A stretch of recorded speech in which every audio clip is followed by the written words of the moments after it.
Hello everyone. So I'd like to share to all the applicants yung currently na nag-a-apply ngayon sa 5-1 Talk that there is an announcement here in my page calling the attention of the applicants to join the Zoom meeting. So basahin ko tong nandito sa my page. So ito ay para sa lahat ng teachers na mayroong mga referrals yung currently pa na nag-a-apply and they are still on the process of application. I'll read this one for all of you. As April comes to a close, now is the perfect time to give your referrals quick push or nudge and help them take the final step toward becoming a 5-1 Talk teacher. So the platform is encouraging all the applicants to continue and complete their registration process before the end of the month. So for referrals who are experiencing difficulty logging into their 5-1 Talk sign-up accounts or navigating the process, you may direct them to join. Okay, so you are invited to join the Zoom meeting so that you will be guided in every step of the way. So this is already your chance to raise your questions. So saan ba kayo na-stuck? Let's say for example, yung mga nagtatanong sa akin regarding technical check kasi doon sila na-stuck. Okay naman sana yung specs, yung signal, pero hindi sila makapag-proceed. So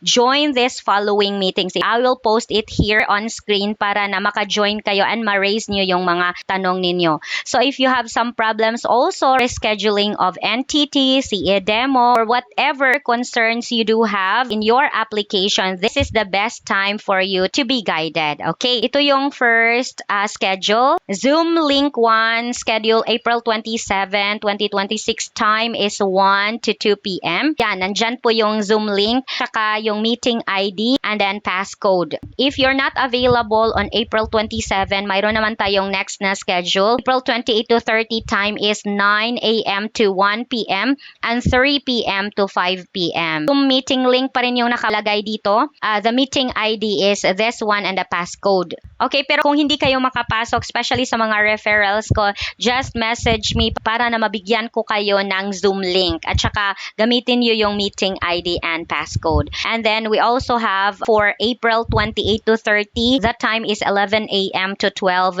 p.m. Okay, so ito naman is through MS Teams. If you want to join, we'll just leave it to the comment section yung link para na makapasok kayo during the meeting, especially for my referrals. And for those who are referrals of the other teachers, you can also join the meeting. Of course, that is for all. So, yung mga hindi pa nakakapag-apply, so just message me para naman na mag-guided kayo also during this time. So, for the returning teachers, this is also a time for you to raise your questions. I hope I have relayed the information correctly and see you all on these following dates. Thank you so much and have a great day. Bye!